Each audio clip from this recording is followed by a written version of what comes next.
Assalamualaikum warahmatullahi wabarakatuh. Kami dari kelompok 2 akan menjelaskan mengenai sebuah materi yang berjudul Teori Kepemimpinan. Kelompok 2 terdiri dari Ani Masfiani, Cynthia Puspita, Nola Indah, Rosalinda Sinaga, Septia Ningsi, Sherly Amalia, Tommy Sugandi, Yulisa, dan Zakiatul. Baiklah, sebelum kita memasuki inti dari materi yaitu teori kepemimpinan, sebelumnya kita harus mengetahui apa sih itu kepemimpinan.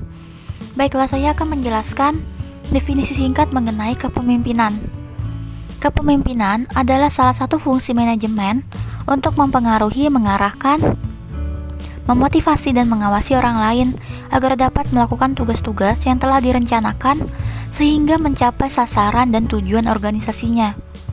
Kemampuan kepemimpinan atau leadership seorang manajer akan sangat mempengaruhi kinerja organisasi, terutama dalam hal pencapaian tujuan organisasinya.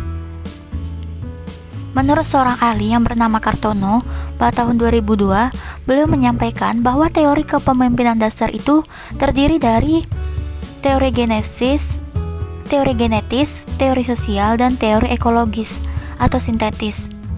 Teori genetis menjelaskan bahwa pemimpin itu tidak dibuat, tetapi seseorang muncul sebagai pemimpin akibat bakat-bakatnya yang luar biasa. Seorang menjadi pemimpin karena memang ditakdirkan menjadi pemimpin bagaimanapun juga situasinya. Teori sosial menjelaskan bahwa pemimpin itu harus disiapkan dan dibentuk, tidak dilahirkan dan dibiarkan berkembang dengan sendirinya. Untuk menjadi pemimpin, setiap orang dapat melakukannya melalui usaha penyiapan, pendidikan, dan latihan secara intensional. Sedangkan teori ekologis merupakan gabungan dari kedua teori genetis dan teori sosial yang menjelaskan bahwa seseorang akan menjadi sukses menjadi pemimpin bila sejak lahirnya dia telah memiliki bakat-bakat kepemimpinan, dan bakat-bakat ini sempat dikembangkan melalui pengalaman-pengalaman dan usaha pendidikan, juga sesuai dengan tuntutan lingkungan atau ekologisnya.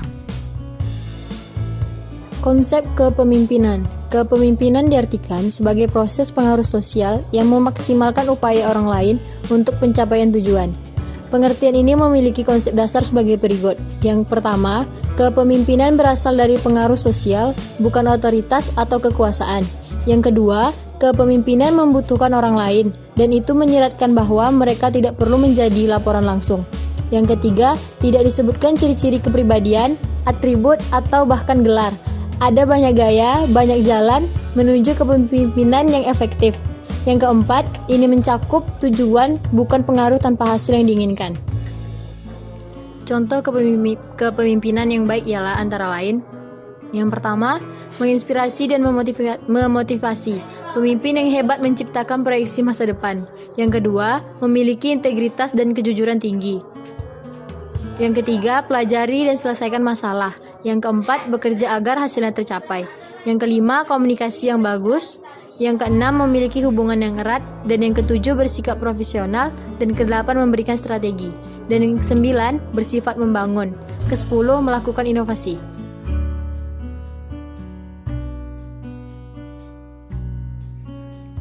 Tipe-tipe gaya kepemimpinan. Yang pertama, gaya kepemimpinan otoriter adalah gaya pemimpin yang memusatkan segala keputusan dan kebijakan yang diambil dari dirinya sendiri secara penuh. Segala pembagian tugas dan tanggung jawab dipegang oleh si pemimpin yang otoriter tersebut, sedangkan para bawahan hanya melaksanakan tugas yang telah diberikan. Maka dapat dikatakan seseorang yang dapat disebut diktator jika memenuhi dua ketentuan, yaitu mereka yang memimpin dengan gaya otoriter dan menindas rakyat. Dengan begitu, tidak setiap pemimpin yang memakai gaya kepemimpinan otoriter memiliki pandangan negatif yang akan menyiksa rakyatnya. Otoriter hanya sebuah gaya kepemimpinan yang terpusat pada pemimpin dan negaranya. Contohnya yaitu misalnya itu atasannya memberikan tugas kepada karyawannya. Karena karyawannya tidak menjalankan tugas sesuai dengan standar kinerja yang telah ditentukan, maka atasannya akan memberikan sanksi yang jelas dan tegas kepada bawahannya tersebut. Yang kedua yaitu gaya kepemimpinan moralis. Adalah gaya kepemimpinan yang paling menghargai bawahannya. Biasanya seorang pemimpin bergaya moralis bersifat hangat dan sopan kepada semua orang. Pemimpin bergaya moralis pada dasarnya memiliki empati yang tinggi terhadap permasalahan para bawahannya. Segala bentuk kebijakan ada dalam diri pemimpin ini. Orang-orang datang karena kehangatannya akan terlepas dari segala kekurangan.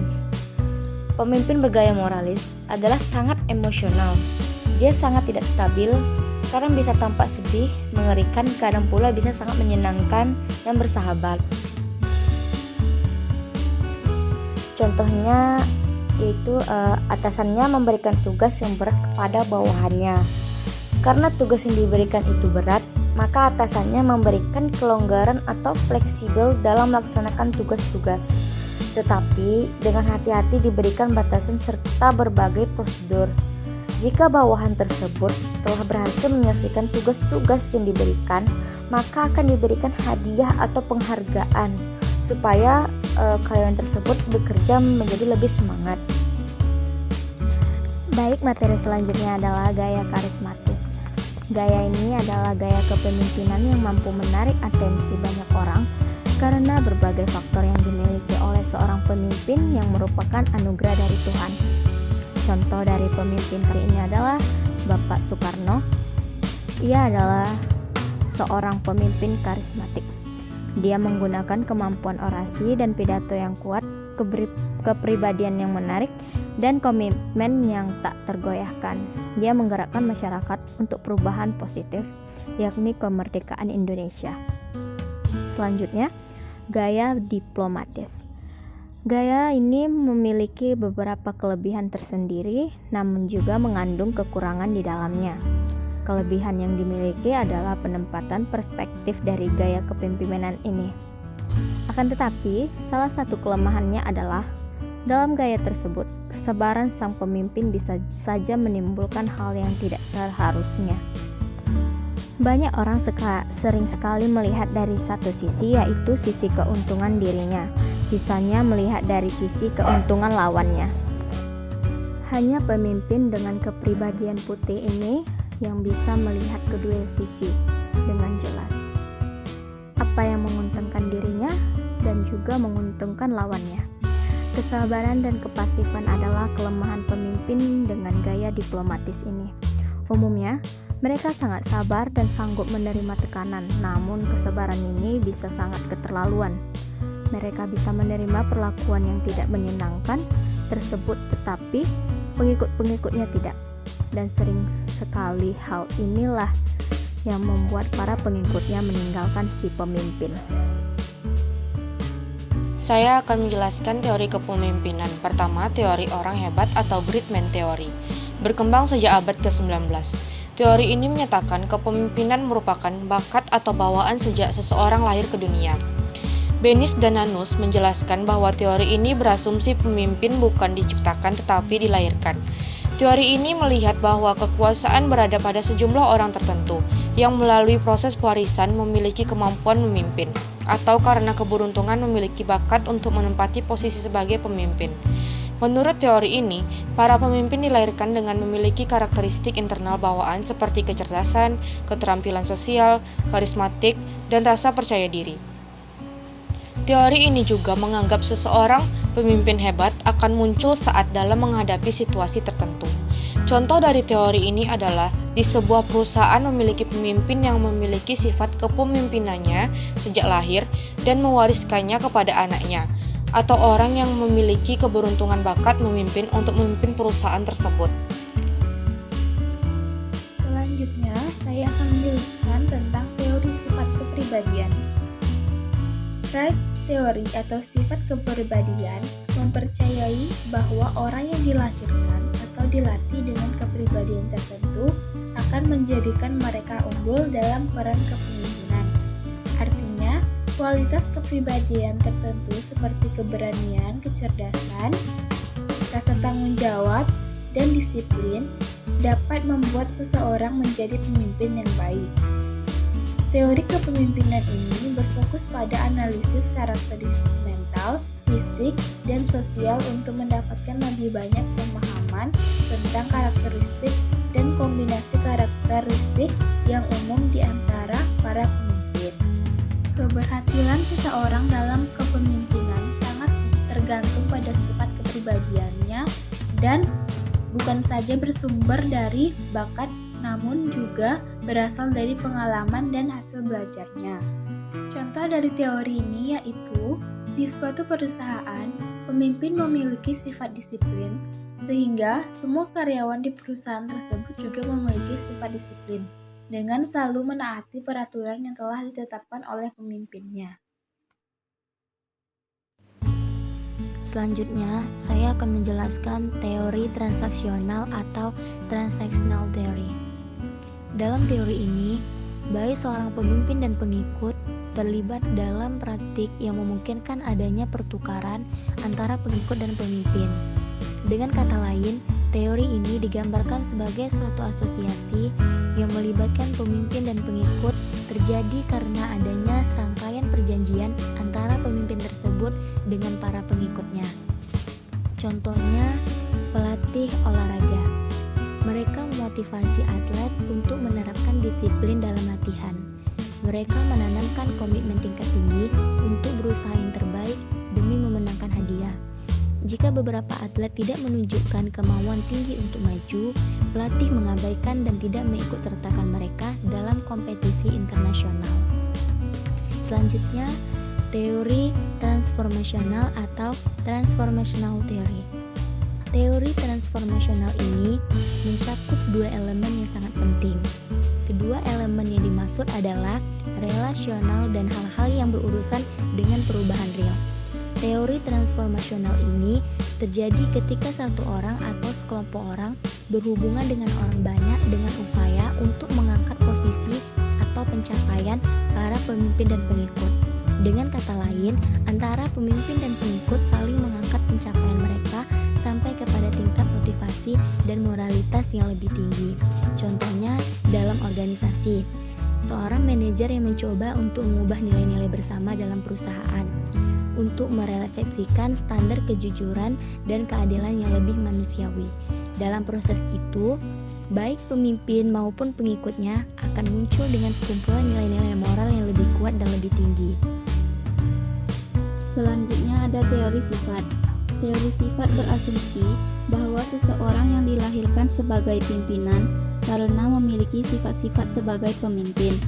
Namun, pandangan teori sifat ini juga tidak memungkiri bahwa sifat-sifat kepemimpinan tidak seluruhnya dilahirkan, tetapi dapat juga dicapai lewat suatu pendidikan dan pengalaman.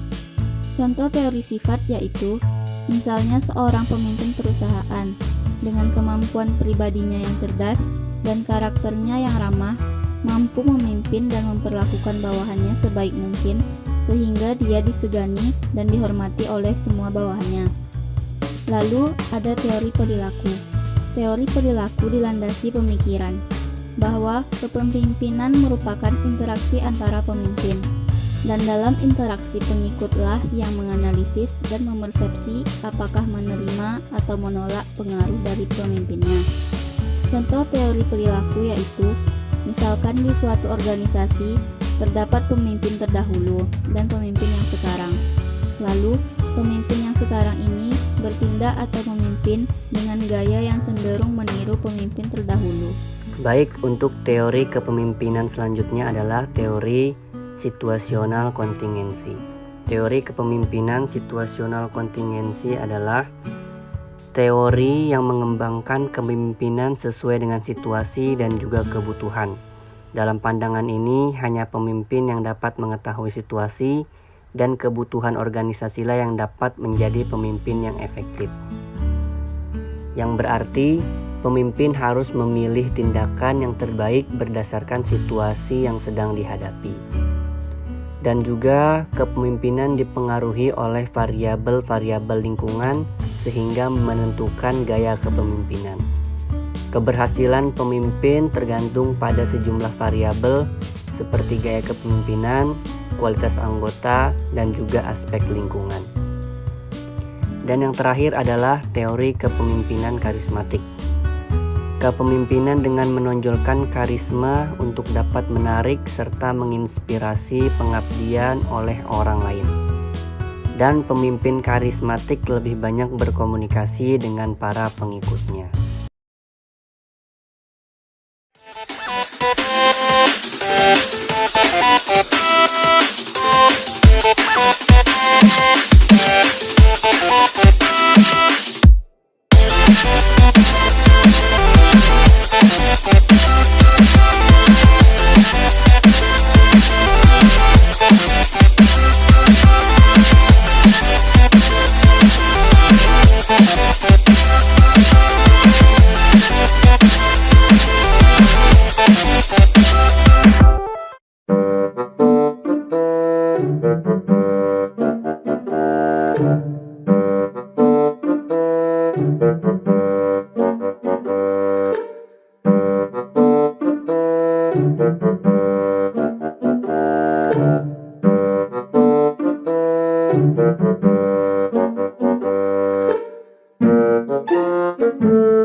Gimana?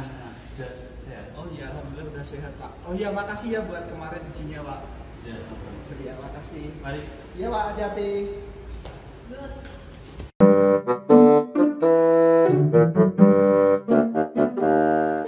Pak Seto, seharusnya Anda ini sudah pensiun, beristirahatlah di rumah. Wah, saya juga mikir kayak gitu Pak. Nah, saya punya satu kandidat yang namanya Abdi, salah satu pekerja terbaik di perusahaan ini. Oh, Ardi. Saya tahu dia, Pak. Tapi saya juga punya kandidat lagi, Pak. Siapa itu? Nah, nanti saya kenalkan sama Bapak.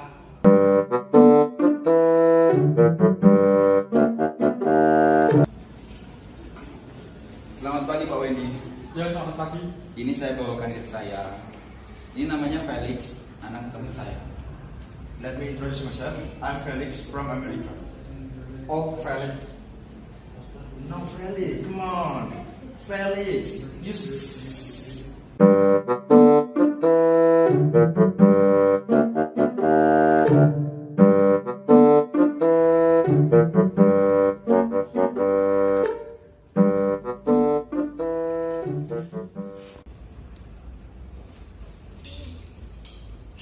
Wah, you Instagraman. Tidak, Pak. Tolong bawakan saya ringkasan laporan kerja tahun ini dan tahun kemarin. Ringkasan gimana aja? Stabilo dong.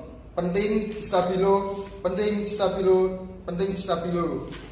Terus? Do you understand? Baik, Pak, siap. Saya akan lakukan. Bawa di meja saya sekarang.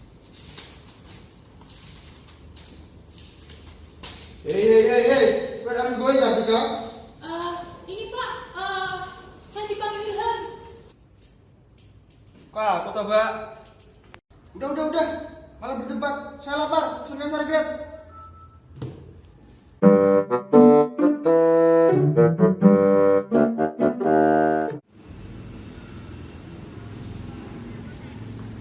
Gimana? Gak ada yang tahu kan? Soal pemilihan manajer 2 bulan yang lalu. Udah lah, aman sama aku tuh aman. Emang kamu saya jamin? Ya, lu percaya sama aku. Semua udah saya rencanain. Udah terjamin lah pokoknya. Ya udah, aku percaya sama kamu. Udah, gimana bayarannya?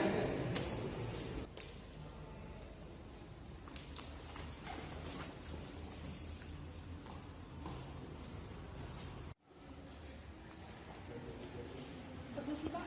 Saya mau melaporkan. Tadi saya melihat Pak Felix sama Pak Sabto itu berada di lorong.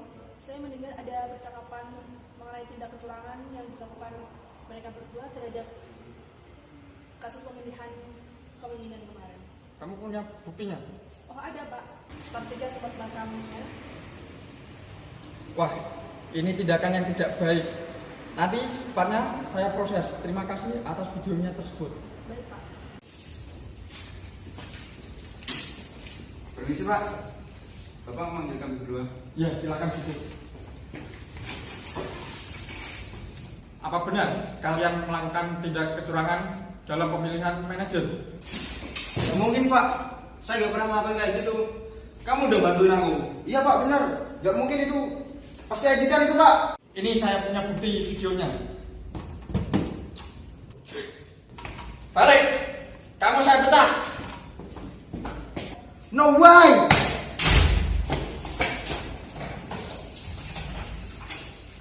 Pak Wendy!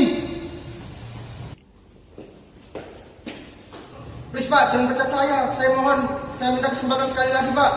Tidak ada kesempatan buat kamu.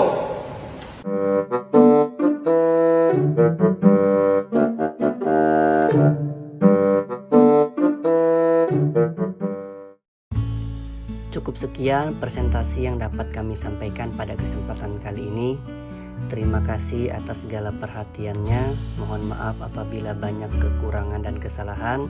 Wassalamualaikum warahmatullahi wabarakatuh.